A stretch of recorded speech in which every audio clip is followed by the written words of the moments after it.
All right, takes a minute for it to start streaming.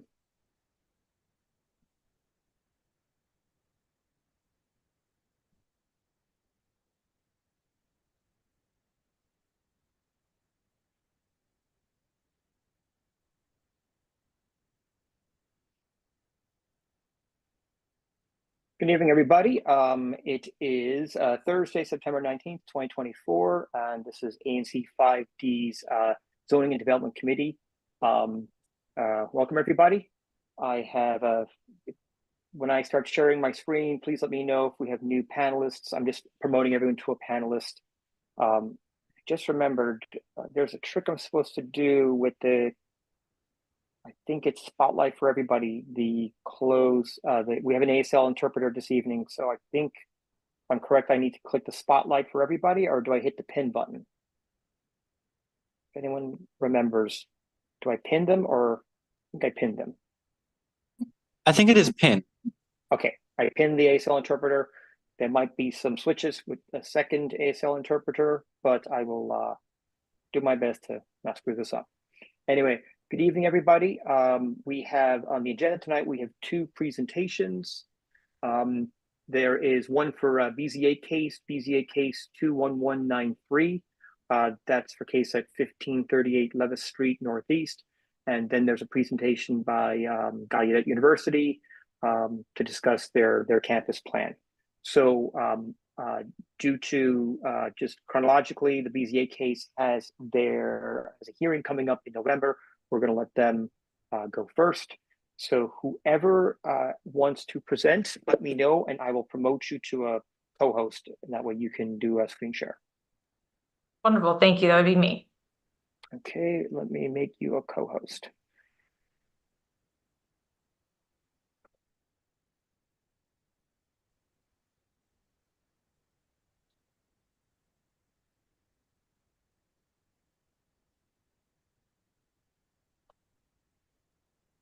Okay, can you see the presentation? Yes, we can. Yes, I see it.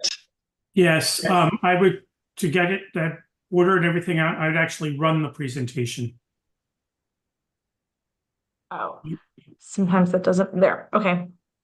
Good evening, Meredith Moldenhauer, Cozen O'Connor, Land Use Council. I'm here today with my client, the applicant. If you want to introduce yourself to the group.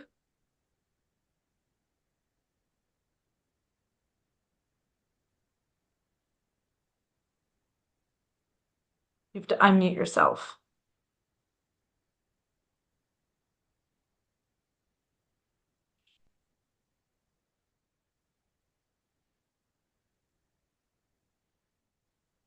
Maybe having a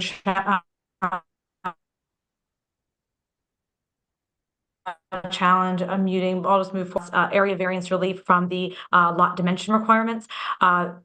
If you can see here, the property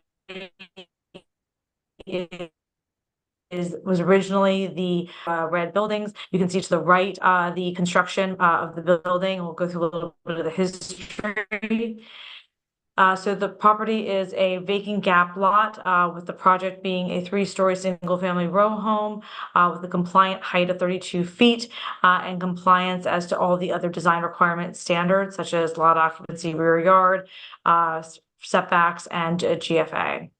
The unique factor here is the history of the project. So in May of 2023, the Department of Buildings issued a valid building permit for this project in compliance with what was presented to the Department of Buildings. The Department of Buildings provided that building permit, and my client then began construction on the project pursuant to those valid building permits.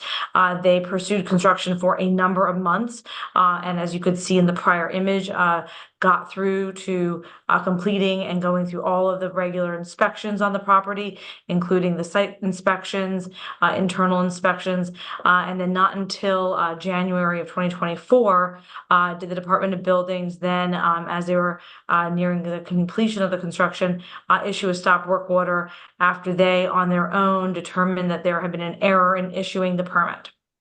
My client then engaged back and forth over the course of the next few months with the zoning administrator and eventually received a BZA referral memorandum identifying the specific relief that was requested and needed. At that time, once they obtained that referral letter, they then contacted zoning council. When we got involved, we then prepared and filed this application consistent with the zoning referral letter requesting the relief being sought today. So today, you can see here from the plans that the project does comply with the front setback requirements as well as the 10-foot rule in the rear of the property, and does have more than substantial rear yard as required by the zone. The property is also compliant as to the height requirements in the zone. And you can see is consistent with the character of the property and its abutting neighbors. This is the rear of the structure as well. So the relief that we are seeking today, as you can see, the minimum lot requirement is 1,800 square feet. The lot as it existed at the time that the Department of Buildings issued the building permit and today has always been 780 square feet. The minimum requirement for the minimum lot width is 18 feet. And again, as the property existed at the time that the building permit was issued, and today is 12 feet. So we're seeking relief for the lot width requirement as well as the minimum lot frontage of a 14-foot requirement and seeking that relief as to 12 feet. We believe that we comply with the area variance requirements as the uniqueness here specifically related to the unique history of the fact that the property was issued a building permit. Our client complied and obviously relied on that in good faith and constructed the building and then moved forward. In addition to that, we did pull information that it is a unique size gap lot that does not exist and is unique to the square. And we believe that that creates the practical difficulty and that there is no adverse impact to the public good or the neighborhood as the project will bring additional housing to the city. So with that, we conclude our presentation and are available for any questions. I've got a question. In the color photos in the case exhibit, are you showing a picture of your building which has been constructed, or is it I see there's still a small undeveloped lot? Let me see if I can share my. We both show the property. We show the property before it was constructed, and then we show the property as it exists today. As I said, the property did get about 80% constructed, so the full facade is there. There's obviously still internal construction that needs to be completed, but so you have images of the 80% constructed building as well in the record. Okay, let's see if I can open up the right preview. Just want to share what's on my screen here. I can't. While you're doing that, I just wanted to confirm it's just one unit that's going there. It's a one unit, 3 stories. I think it looked like 4 bedrooms. Is that correct? Yes, that's correct. Okay, so is this the building here, or is this the lot that was built on, or is it? It's the lot that was built on is the gap area, and then if you go to the next, if you keep going, you can in the PowerPoint that I showed. Okay. It shows the construction. If you want, I can then so that's what previously existed to kind of show the uniqueness of the gap lot, and then I can share my screen again and show you what's been constructed. Hold on. Okay. Yeah. It would be handy if you just in the case record added a photograph of the as-built. We were looking at this earlier and we were confused. So yeah, so we show the comparison here, and there it is. Okay. And this would be in the case record when we also file our PowerPoint. Okay. Was there any parking? Does this lot have alley access? Is there a parking requirement for this lot? There is a parking requirement on the residential, and I think we're providing parking in the rear. Oh, there is. Oh, yeah. We couldn't tell from looking at the zoning map overhead if it had alley access. So there is alley access to this. Okay.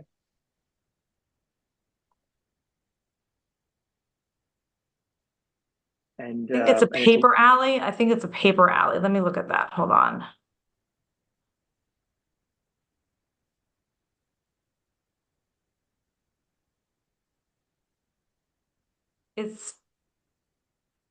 I'm going to share my whole Firefox. We were looking earlier at zoning. What is the zoning application? There it is. So that's the lot. And there's like another. Yeah, there's we couldn't another tell. parcel. There's like another parcel there. And we couldn't, this is the public alley here. We could, but also if you click on some of these, the website's broken and it's taking you to some lots in northwest. So we couldn't actually figure out from looking at the zoning map if they had access or something, because there's like this other weird lot here that when you look at like the street view, like this is where the site is right now. And if I just go on Google Street View, walk over here, I think that's the back of someone's house. It's hard for us. Yeah, I have to like just physically go and walk the alley. I know there's a public alley here. We couldn't tell. So maybe there's something, if you could just clarify that for us. We couldn't I mean, I probably figured out real quick if we were just to walk over. Yeah, no, sorry, I missed. There is no parking because there's no Okay. access. Okay. Is parking per zoning required? There's no alley access now. Okay. Okay. Good. All right. I wasn't sure of that. All right. Okay. So when there's no alley access, the applicant does not need to request an exception from parking. Okay. I mean, I think it's a great use myself. 4-bedroom, single family home, it's a family size home. It looks great to me.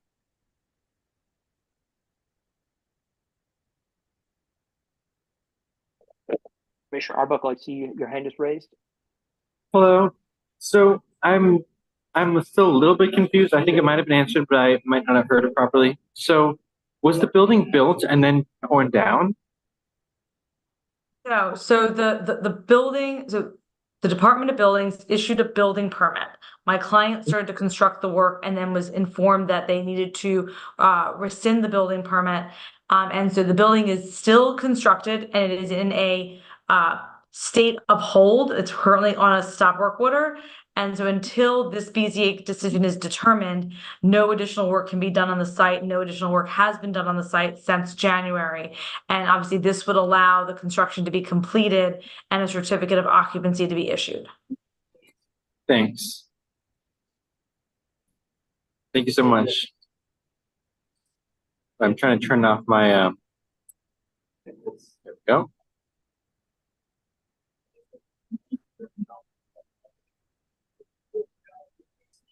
Skip, you have a question? Yes, this is not so much about the building, but it's about the initial building permit.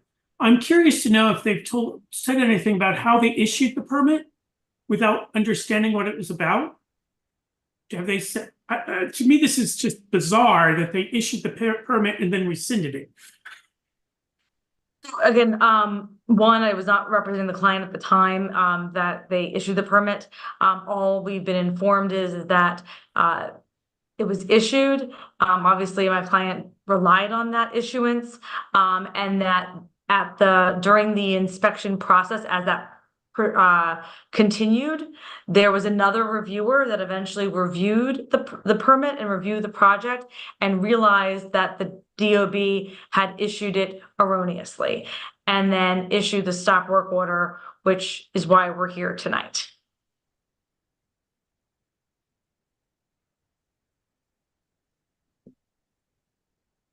I should call out this project is in 5D06, Commissioner Kathy Henderson's single member district. And she was CC'd on these. So and I understand you were coordinating, you were speaking with her, so she's in the loop on all on this project. So we have emailed with her. My associate Madeline Williams had spoken with her and described the project to her, and has engaged with her on the project. We do not know where she sits on the case at the moment. Okay. I think Commissioner, the ANC chair, Salvador Guzman, Commissioner Salvador Salcida Guzman, I think what they recently said is their process is you present initially to us.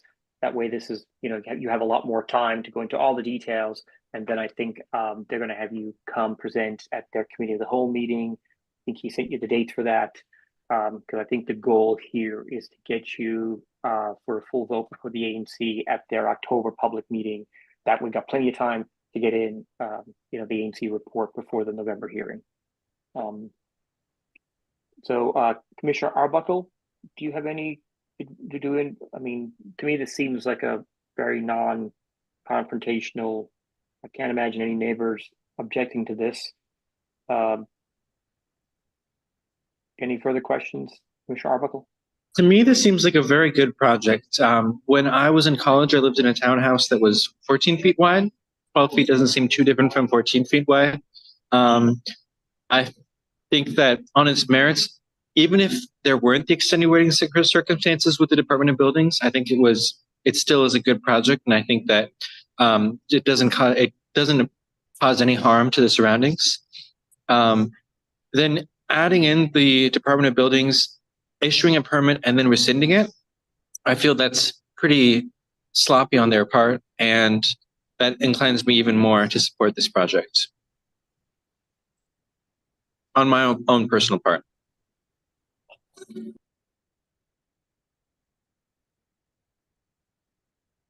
Okay. Well, I want to keep things moving along. Meredith, thank you so much for presenting, and we'll move on to the next presentation. Thank you so much. We'll look forward to being at the committee of the whole. Great. Thank you so much. I do see a neighbor, Stephanie, who reached out to us recently about a deck behind her property. Stephanie, we're going to, because I had already set the agenda, we're going to deal with the Gallaudet campus presentation. And then if you want, we can chat about the rear deck project at your home. So I'm going to promote, I'm going to promote who is speaking for the Gallaudet team, and I'll promote you to a co-host. There we go. We have, I'm Dennis Hughes with Holland and Knight Land Use Council. We have Richard Doherty, who's the university architect, and Chris Hoffman, also in the university architect's office. And I'm not sure between Richard and Chris who will be. I imagine Richard will be leading the presentation, but yeah, that'll be me. Okay, terrific. So just very, very quickly before I turn it over to Richard, I'd just like to lay some background. We're here to present the university's designs to renovate the Merrill Learning Center, which is smack dab in the middle of the Gallaudet Mall. I was looking back at the approved campus plan. The university is operating under a campus plan that was approved in 2013. And it is valid until the end of 2027. And even at that time, Merrill Learning Center was pegged as in poor condition.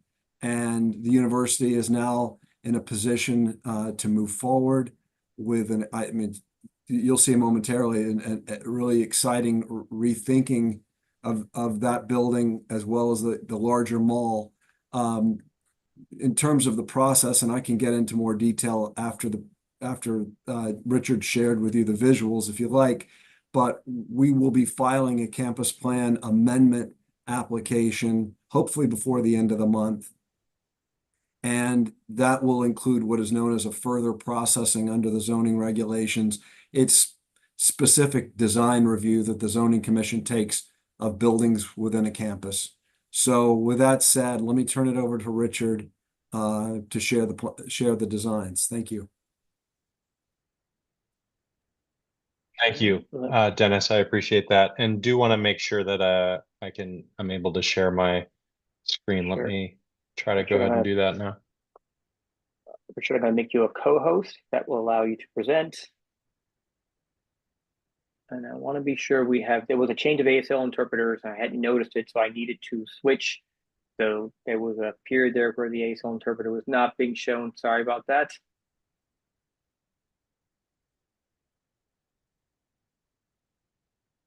All right, so Richard, you should now be a co-host and can share your screen. Just one sec. Trying to work out some logistics here. There we go. Let me try again. It didn't work the first time, but now that you've given me co-host privileges, let me go ahead and test.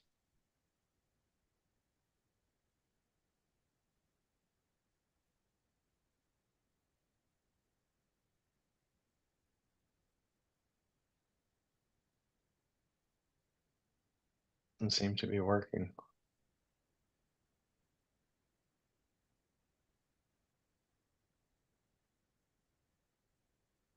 There we go. Hope everyone can see my screen okay. Click presentation mode so it goes full screen. Beautiful. There we go. Thank you all for the opportunity to present to you all. Thrilled to be here with you. I've got Chris as well with me, but we're going to talk about the new Merrill Learning Center in the library. As Dennis mentioned, we were previously approved. Our campus plan was shown in the library as it currently stands. It's about 100% damaged, and it's in the heart of campus. As you can see, it's pointed out in this drawing here.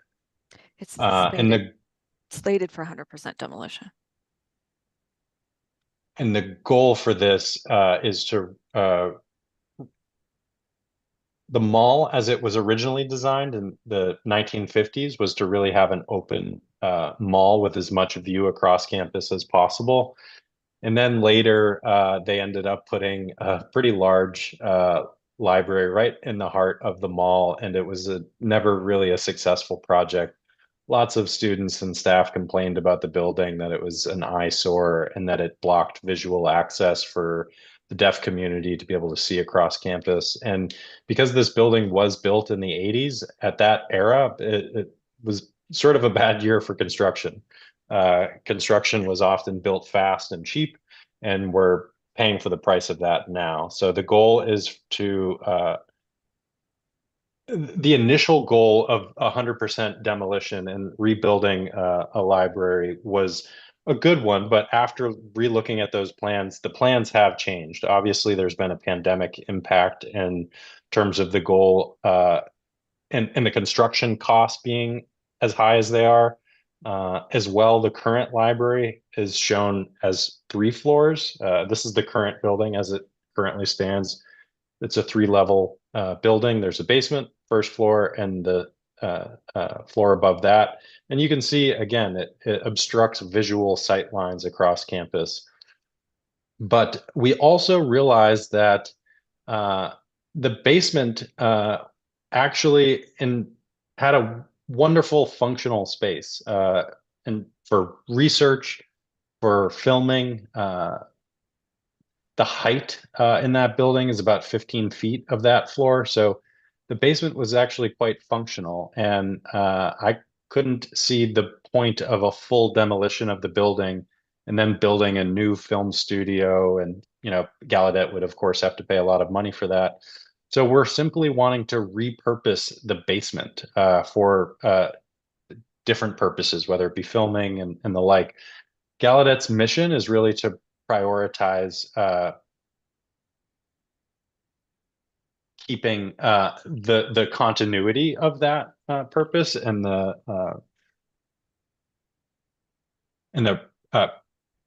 preservation of that. And you see here the initial drawings in purple. That's what we intend to keep. The other shaded color is what we intend to demolish. But we intend to keep the purple, and it's very large. You can see it's has very open lines of sight, and it is a quite large space. And really, the goal of this project is to have a new research and innovation center where cross-collaboration disciplines can come together to support our students in different ways. Also to have different events, movie nights, lectures, have even a museum exhibit and things like that. And for this new project, we're really wanting to bring students and faculty and staff to the heart of campus and really centralize all of the different parts of our campus in one place, and to see the vibrancy of the community in that area. So you can see on this photograph the mall, which we've been describing. There is no formal plaza space on the mall. There are sort of external plaza spaces highlighted in blue here across campus. We also have many beautiful trees on our campus. Our campus is over 150 years old. We have beautiful trees, but there are none right in the mall. You can also see where the picture or the trees are placed. So we need more trees. We need more shade, more protection from our continually hot summers. And as well, we wanted to know what that might look like. You can see a picture here of what we're imagining. A north plaza with a shaded space and a lot more green, as well as some small trees that we intend to plant. And really a space for people to be able to sit outside, pull students and staff and faculty into this area. And the building is actually quite small, what we were imagining. So we intend for this to be a very beautiful project to bring students and faculty together, different nature trees, as well as functional furniture to support social interactions among the deaf community. So we also intend, of course, for there to be accessible paths. We have the first floor, the first plane you see here.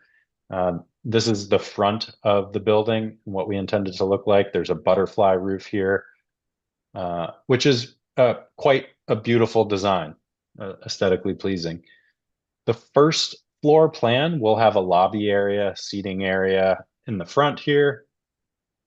And then in the back, we'll have a little cafe, coffee house area where we'll also use that space as an art gallery.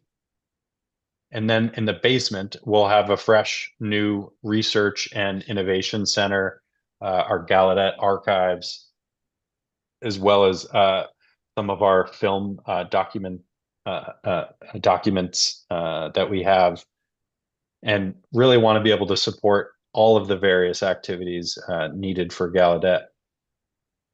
So this is the lobby on the first floor, and you can see, of course, a beautiful view of the mall from the first floor here. And then you can sort of see down into the basement. This is the cafe house in the back. It'll, of course, be a very popular place to be on campus for sure. The basement, we want to open it up. Right now, we have a huge staircase in the middle of the current library, which we want to remove, add more natural light. And of course, you can see different activity spaces here that then can be enclosed for different purposes, different events. So that's sort of what we've got so far. The goal of this project, again, is to really centralize the heart of campus. And we really want to prioritize preservation of this space on campus. I'll go ahead and stop sharing my screen just so that we can all see each other more clearly. Any questions?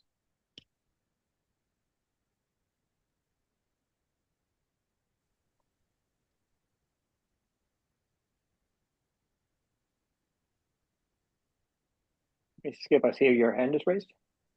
Yes, I have two questions.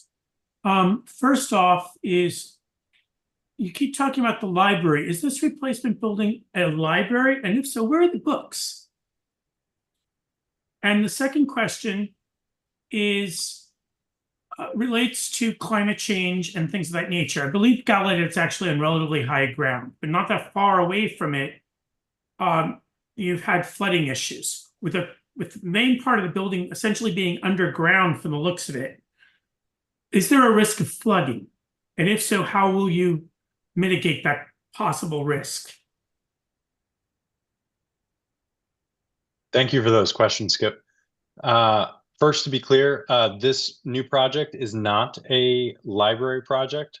There will be a new library, but it'll be housed in a different space on campus. This project really is going to be a research center, specifically. And then your second question was with regard to flooding. And we have had flooding issues on campus in the past. But specifically not in this area where we're intending the new research area to be. We have had one flood that did occur during COVID, but it was because of a drain pipe that was clogged and no one was on campus, and water did overflow and go into that area. But the current concrete structure of that building is in quite good condition, the foundation area, and it's always been bone dry. The intention would, of course, to be to install new stormwater management things of that nature, and we'll definitely, of course, keep in mind the risk of flooding generally to campus.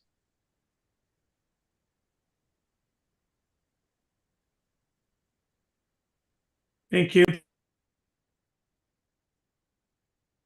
I have a general question is, so are you, from a zoning, is this going to be a BZA case, a zoning commission case? Like what exactly is the ask of ANC's 5D and, from the zoning folks? Thank you. It will be an application that will be reviewed by the zoning commission. The zoning commission has jurisdiction over university campus plans. They took that over from the BZA maybe 20 years ago, I guess, to date myself. So we will be filing an application to the zoning commission. It'll be technically two applications. One will be an amendment to the existing campus plan to address this change from what is in the existing plan. And the second is a further processing application that what we'll do is go through these plans, more developed, more expansive plans of the building with the zoning commission, and they will review the building for its impacts. And their mission in reviewing campus plans is to ensure that there's no detrimental effects on the surrounding community with respect to noise, traffic, number of students, and so forth. So this, as Richard described, we're right in the center of campus, so it's not anything that anyone on outside of the campus is going to, I believe, appreciate at all.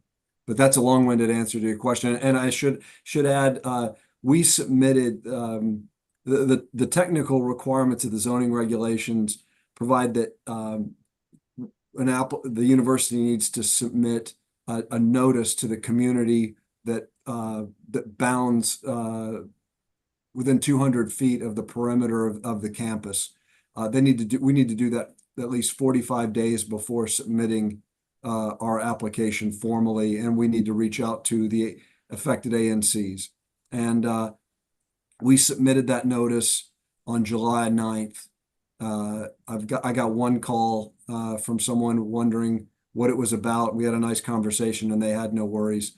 And so now we thank you for your time and look forward to I think the next step, as you were describing, is the committee of the whole next week. And then thereafter, we plan to file the application and begin the process with the zoning commission.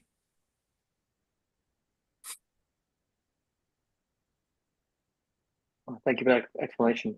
Commissioner Arbuckle, I see your hand is raised. Hello. So I'm the SMD commissioner for the area, and I feel safe in saying that this is the smallest thing that has ever happened to Union Market. I don't think anyone will care. I feel like Gallaudet should do whatever they want and make their campus however pretty they want it to be. So you have my support. We appreciate that. Yeah, thank you. We appreciate that for sure. Okay, Keats, I see your hand is raised. In light of what you just said, the question that comes to my mind is once the zoning has been approved and all that, I think the building seems to look nice and whatnot.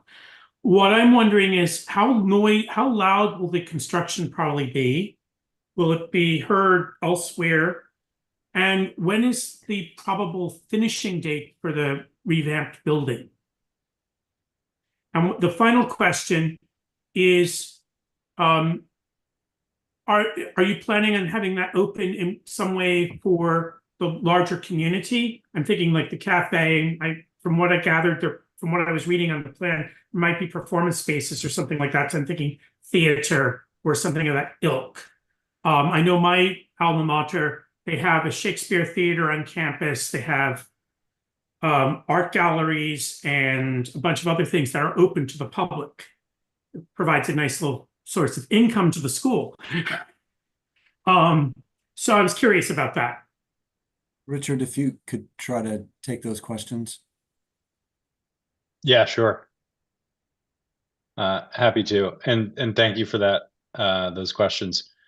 With regard to the noise, being that I'm deaf, although I will say I do have a lot of experience, 30 years in construction, the demolition process will be very minimal. We won't be using a wrecking ball with a crane. It'll be softer demolition of the second and first floors, and we'll be trying to make sure as much material is recycled as possible. And then with regards to the trucks, we don't expect very large trucks either. And then your question in terms of timing, with regard to demolition, it definitely won't be early in the morning or late into the evening, and we'll definitely be managing that. And then Gallaudet's strategic goal really is to open up our campus more or less to the wider public and the community, starting hopefully with the 6th Street development process, which we expect will start soon, and then that being a point of entry for the public to, I see folks very excited about that. We do have a beautiful campus designed by Frederick Olmsted, who actually designed Central Park. And we, of course, want to welcome the public to our campus. The new research center won't strictly be a research center only for staff and faculty and students. We want to welcome the community to come, potentially take sign language classes. We'll have an archive with deaf history and things like that. We intend to have lectures, workshops. So the building will definitely be multi-purpose, and we'll definitely want to open up our arms to the wider community.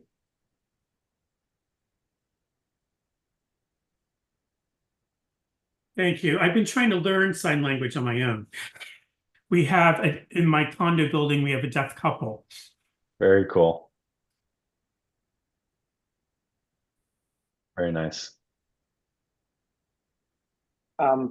Richard, Kevin here. So in terms of, I looked at those renderings, like I want to go have a coffee there. So for neighbors who, let's say, live on the western side of Trinidad and when this is built, want to go get coffee there, what's the easiest? Because I know there is a gate along the West Virginia Ave, but that I think it gets closed at night and you need a badge. Like, what is the process of if neighbors can neighbors today get a badge to walk through Gallaudet? Is there an application process? Like, how do neighbors today get access to the campus if they just want to walk across? Because they might feel safer walking across Gallaudet campus than going up Florida Ave.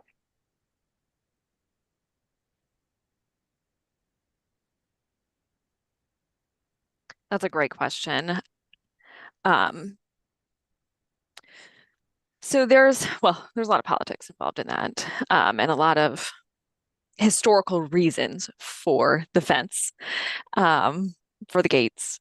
But we are intending to remove the gate on the west side of campus,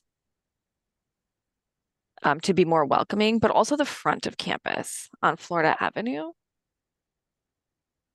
And part of our earlier conversation with our eastern side, where Trinidad is trying to identify opportunities that we can open. So Gallaudet could become somewhat of a bridge between the Noma area and the Trinidad area. So there are conversations about that, but that's a bit of a work in progress at this point. We would love to welcome our neighbors, certainly. But yeah, as I said, to come learn sign, have some coffee, to use our spaces. So yes, that is important to us, and it is definitely something we are talking about. Yeah, no, I often walk up Florida Ave if I'm going from my house, to Union Market area, and I'm always like, man, look at all this beautiful campus here. I wish I could be walking on the other side of that red brick wall where I'd feel safer from the traffic. And you're just like, it's an accident waiting to happen. And, like I went to a university that had a beautiful campus like this, and it was completely open, and it was never, and I understand there was a time when that type of security was needed. But yeah, I would prefer to see a more open campus that was welcoming, because I think you'd be surprised a lot of people would, more integrate into the community. So it would be nice to see how, instead of just discussions, maybe tell us exactly what the plan is in this application. It would be nice to understand what is the timeline for opening up. And I understand if you want to maintain security, like, how easy do you make it for neighbors who live in the neighborhood? Because I have no idea how to, I've heard there's a process where neighbors can get a badge so they can go through the turnstile gates, but I don't know what that is. I don't even know where to start for that. It would be so if the gates aren't getting it open soon, at least make it easy for neighbors to understand where and how to do what that process is. I appreciate it.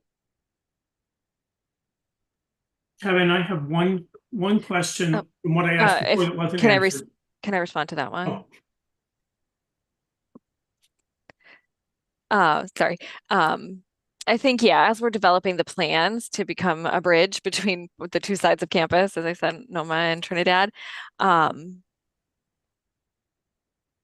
there will be, a level of security still, of course. We do have a K through 12 school on the campus as well, so we need to be mindful of that. But yes, as we allow people to use the space, our beautiful campus, we do want to be neighborly in that way. But we also are trying to reduce the number of cars on campus. So the campus is very walkable.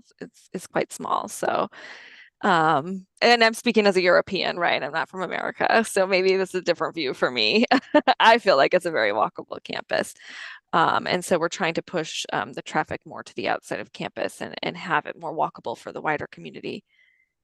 And I'm sorry, Skip, you had asked about the timeline before, and we're hoping to start moving forward next year, and then with an end date of sometime in 26. That's a rough timeline, but that's what I have for now. Okay.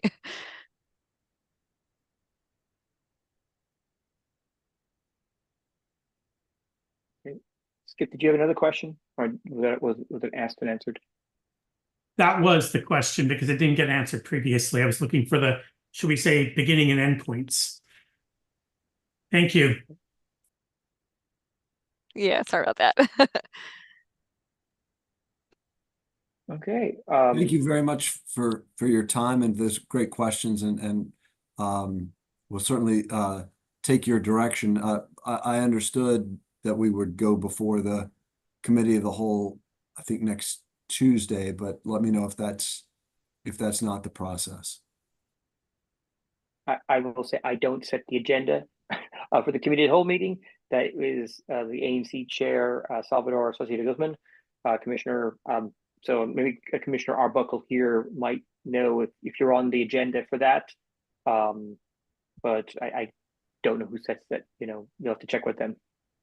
I think probably not yet. So I'll need to, I guess I'll forward this email to Commissioner Sociedad Guzman and let them know that both of these should be on the agenda for the committee of the whole.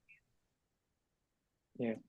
depending on how much they've already have on their agenda, if you know, given that your thing is a while out, they may just decide to, you know, I think they're definitely going to put the BZA case on there because they need to go through that so they have a chance of getting that voted on before their, you know, their hearing date. It wouldn't surprise me if the ANC has you on a future committee of the whole, because it's not required for you to go, you know, you can apply. I mean, you could have applied without even coming before us. So, but if hopefully he has time and he can fit you on there. So I'll leave it up to Commissioner Arbuckle to coordinate that with Commissioner Cecilia. And I do appreciate you guys coming and presenting to us and explaining how this fits in. It does look really, really nice. It's people are normally looking to build up, and you guys are proposing to do the opposite and make it beautiful. So it does look great.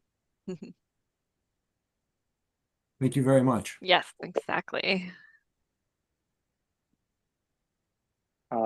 Okay, all right. I'm going to keep things moving along. Then when the meeting started, we didn't have a third item on the agenda, but we might. Let's see. We had a neighbor pop her head in here. Participants. Is she still here? Oh, she's still here. Let me click the button allow to talk. Stephanie, did you want to chat about a deck for the back of your home?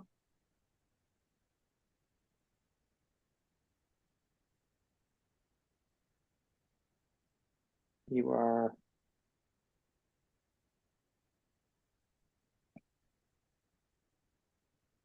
She might have stepped away. Oh, sorry. Can you hear me now?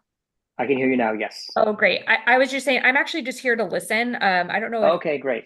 Nick or Jeff are on, but I think they were planning on sharing about our deck project, but if not, maybe they were going to do that at a future meeting. Okay. All right. I don't see them on here right now. But I'll just tell you. So I was walking my dog the other day. I walked behind your house, and it refreshed my memory that I'd walked behind it like 2 years ago when you guys, I think, first reached out to us. Yes. And I did recommend to Nick that he call the homeowners center at Department of Buildings. There's a gentleman there named Verinder Bogle. He's really helpful, and sometimes he can, you know, because we might be incorrect, you know, but I think the way your lot is already built up, you're already very close to 60%. And I did the math, and you could only build like, I think, like a 2.5 foot deep deck before you hit the 60% lot occupancy. So I think you might have to file for a BZA case, in which case I would tell you make the deck even nicer and bigger. And I think there was a case, I think you guys the link for over on Oat Street where they wanted to have a very large deck where they could park the car under it. So that, you know, but I don't know how I don't think you guys are, you know, like, I think if you're going for a BZA case, whether you're asking for a 65% lot occupancy or 70% or 75, it's probably all going to be the same, and you'll probably get support one way or the other. So I would almost encourage you to go for the nicer, you know, a more functional deck, you know, at the back of the house. But again, I would check with DOB to confirm that I'm correct. Marshall, maybe you might know. So do decks over a certain foot count towards the lot occupancy in Trinidad? Her house is zoned RF1. We'll need to check to verify. I think usually as far as occupied space, it really only counts toward stuff that has a roof over it, like enclosed occupiable spaces. So I don't know. It depends. So it kind of depends on what you're doing with the deck and what the deck's serving. So if it's just attached to the house and doesn't have a roof over it and isn't enclosed, I don't believe it does count toward that occupancy. But if you're enclosing it, making it more of a screened in porch with a roof that is on a back deck, then it would probably lean into counting. But it's kind of a gray area depending on what you do. So it's hard for me to say, you know, specifically yes or no without more information. Yeah, so thank you, Marshall. Yeah, Marshall's a licensed architect, so he probably knows the building code. So I trust Marshall, and you're right, there are things about it being covered. And I think there's also something with the height above the ground. But for this instance, I think it is over 4 feet, but yeah, it's interesting. Brenda could probably tell you. Marshall, is this something where if Stephanie reached out to you directly, you'd be able to figure it out within a couple of days, or? Sure. I mean, feel free. Okay. If you have my contact information, Kevin, if you want to pass it along, or I will reply all on the email thread, and I'll add you. I'll add you. Yeah. to Yeah, the that's team. great. Thank you very much. Yeah, it would be great if you could avoid just. I mean, this is such an easy slam dunk case. They're going to support. I suspect the ANC would support you, and but if you can just avoid, just because it just adds a delay. I think even right now, it would probably take you 4 months just to file it, and you don't need a land use. It's just simple enough that I think we could show you examples of other BZA cases and just look at the language and copy and paste and make your application. But it just I think it's going to probably could take you 4 months to get the zoning approval, whereas in the meantime quite sure you just want to get the thing built and have it ready for the winter, for the spring. So yeah, we'll get back to you as soon as this is why we need to have more architects on the zoning committee. Thank you. That's helpful. Okay. We don't have anything else on the agenda. Yeah.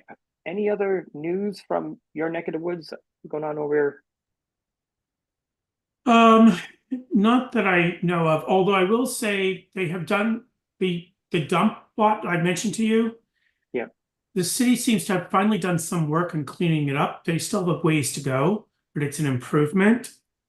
The building that's going up, Modena, I think is what they are, Moderna, something like that. The corner of on 17th between H and I, that is moving along with great speed now. And there's a new building going up on H Place. They're moving not quite as fast as the other, but it's moving along. I've noticed there's also construction going on 21st Street, but I haven't seen any plans anywhere for it. But they've been excavating downward, and it's a substantial lot. Okay.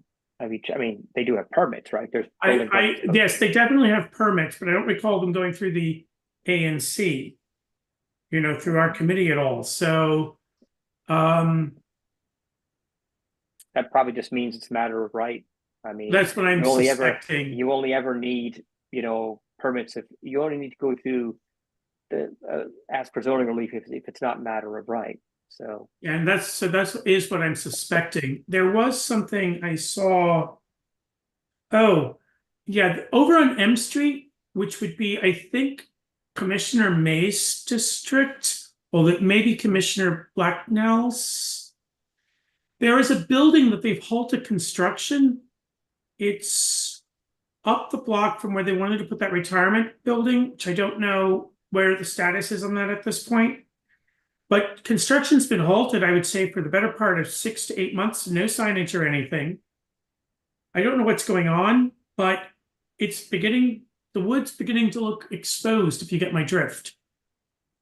Yeah, which I just, let me share my screen. Yeah, and I could probably potentially tell you where it is, especially if you pull up Google. But yeah, I'm sharing Google's Street View. So there's the on M Street here. I think we have to go down the hill. Out towards. Wait, you just passed it. Turn around. That thing right there. This lot or this building? The thing where where it's the trees in front of it. Okay, all right. So this you're saying construction started. Yeah, this is that's from it. June. I think that's it. You can go down a little further to verify, but I think that's it. Yeah, unfortunately, this is June of 22, so there's nothing newer. So you're saying a building got built here, and no, the building is just halted. The one Yeah, that it's under construction there is almost finished, if it isn't finished already. Yeah.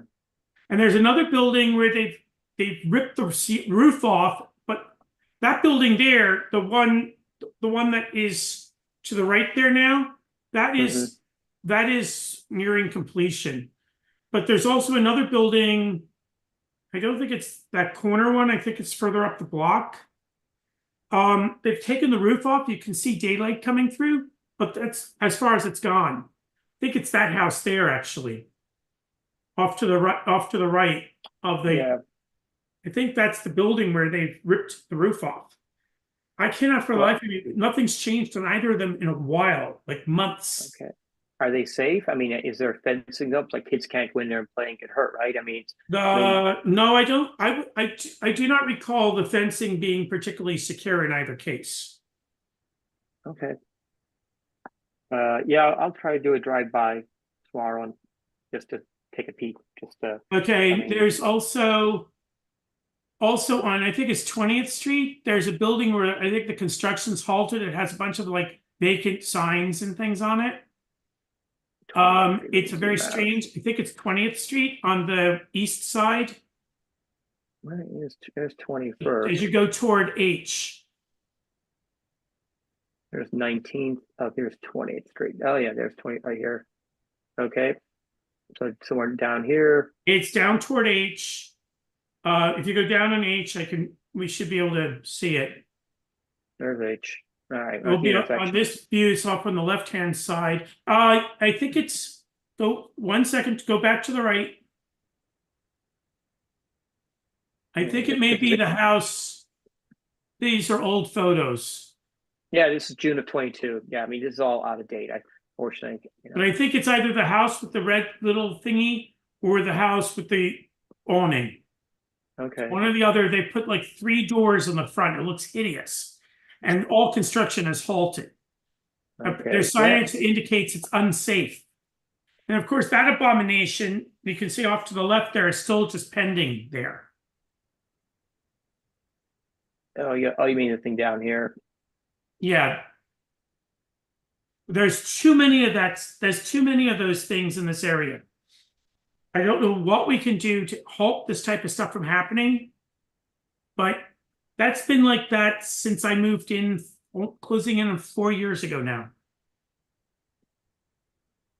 Yeah, I mean, it's a matter of right, and Well, they building damaged the things. roof. My understanding is they damaged the roofs on both sides of that building. Yeah, well, But from a neighborhood point of view, not only does it look bad, but it encourages. yeah, I get you. No, I mean, it sucks, especially with the neighbor's lawn. I mean, one thing we can do is, who's single member district? I mean, sometimes, I mean, That I think is if Juan's. people are damaging the houses on either side, then that's a civil thing between two Yeah. homeowners. But from a bigger point of view, we really need a bad actors registry. I've said this before, but there's too much of that type of stuff happening in Carver Langston. Particularly in That happens Langston right now. I mean, I think what you're describing happens all over the city. I mean, that's in Trinidad as well. Like, I mean, but yeah, I mean, it's unfortunate. It is unfortunate. It affects property values, it affects a whole bunch of things. And when you have a site just sitting there, it also encourages, I've seen people climbing over the fences and doing things that they probably shouldn't be doing. Yeah. Well, one of the few things we can do is you can call in for DC inspections. You can make sure that the lot is taxed appropriately, right? Because if someone's just having it be a vacant lot, that gets taxed differently as a lot that's under construction. That's something you can do to help, because if somebody has just failed to develop a lot and it's an eyesore, then my hope is that it would be taken over by another developer who does have the resources to properly develop it and turn it into housing rather than. Yeah, that's what I'm hoping will happen with the corner of I and 18th. Yeah, I mean, But I don't know where things stand there. mean, if you just Google DC real property tax, you'll find a website, and you can just put in the address and you can search for the tax. You can find out how it's being assessed. Okay. So, and there's also what's that website? There's I think it's a DC abandoned properties or derelict there's a website DC has, DC derelict properties. What is that? Vacant buildings. Yeah, there's a building called go to the website of dob.dc.gov/vacant buildings. One second, I'm going to try to pull this up. One moment. Yeah, I'll share my screen here. From DOB's front page, you can So it's go straight. Yeah, dob.dc vacant buildings. Okay, dob.dc.gov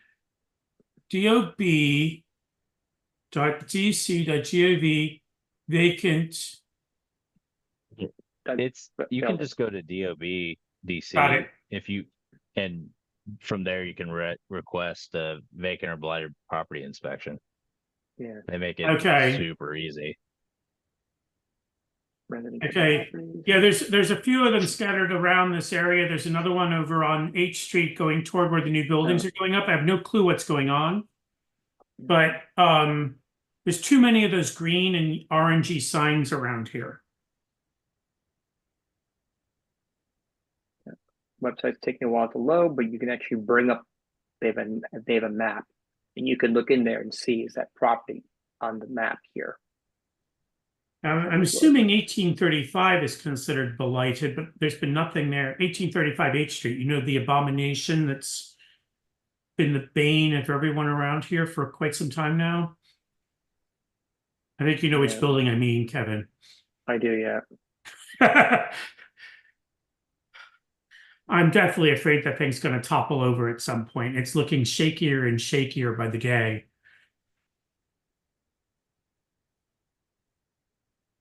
Yes, the website's not working very well. Oh, there it is. Now let's see what they have marked for. They don't have anything marked for where the empty lot is now, where they were supposed to be building. See? Should be at the corner of 18th and I. Behind the Aldi. So where was that 838? What was that property? What's the address here?